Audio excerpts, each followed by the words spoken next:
Welcome everybody, ladies and gentlemen, dear guests.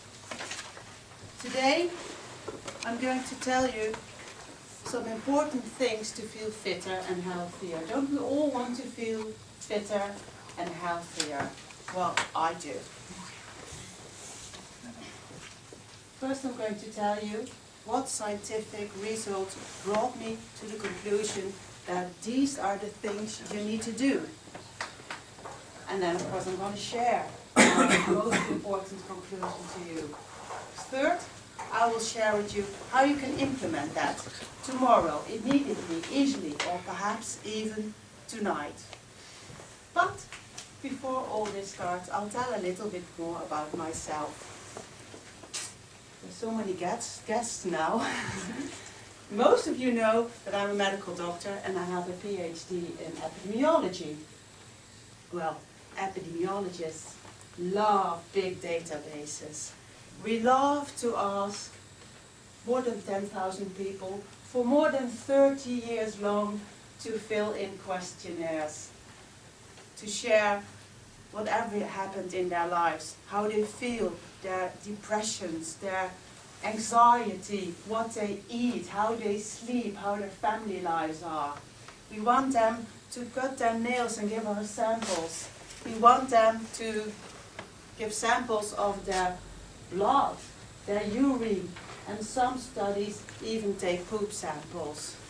And then we have huge databases with information about people. How did they feel well and what decreased their health. Of course, we also need a big army of PhD students and other researchers to dig in these data and to find relations. What makes us feel healthy and what increases healthcare costs? Well, some things are easy. We all know when you smoke, that's not good for you. Drinking is not good for you if you drink too much, but a little doesn't harm or even good. And then you can combine this. Too much smoking and too much drinking is really bad for you. Too much smoking and drinking, working in a factory as a blue-collar worker, really bad for you. So that's what we love. But I've gone through so many studies and really reading what was in the studies, not just reading what's in the newspaper, because in the newspaper it said coffee is good, coffee is not, broccoli is good, broccoli is not, and it goes on like that. I really dug into the studies. What question did they exactly put? How did they define depression? And I found some really interesting results that I want to share with you. For example, retired people that do community work have less chronic diseases. And when they have a chronic disease, their disease burden is less. People who do volunteer work use less drug, and I mean the prescription drugs. People who join a club feel fitter, and it doesn't have to be a sports club, it can be anything. People that laugh together feel better. What else? So many studies. Also, what I found really interesting is that people that are alone a lot eat less healthy. People that keep studying and challenging themselves are healthier, even if they're studying banking or ancient science. It doesn't matter.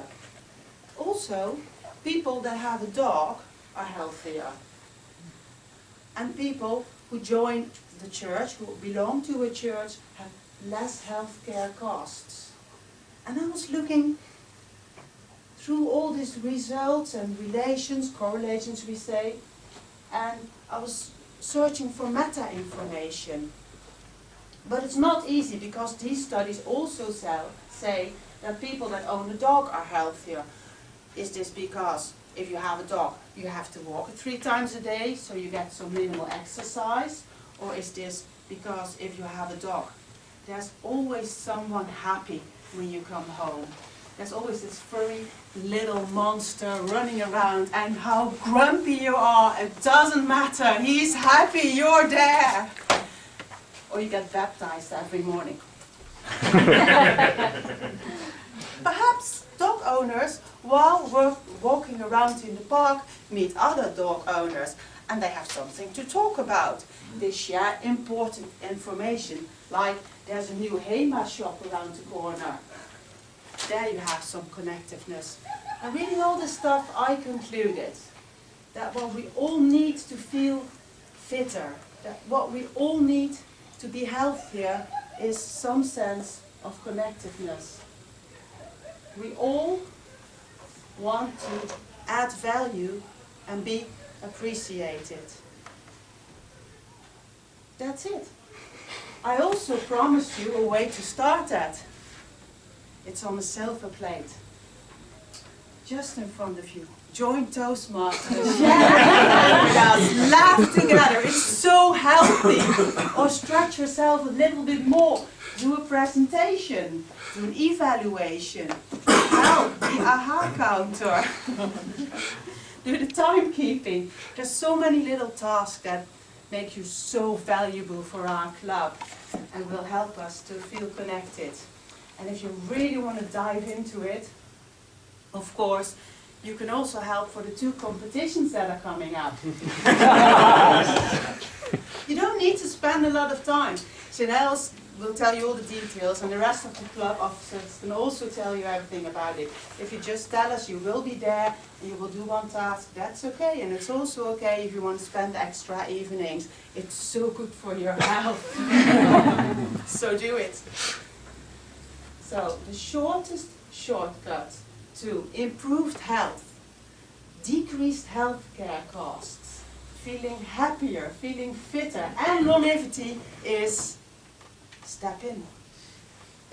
Never ever underestimate the power of volunteering and Toastmasters. Thank you very much, ladies and gentlemen. Thank you very much.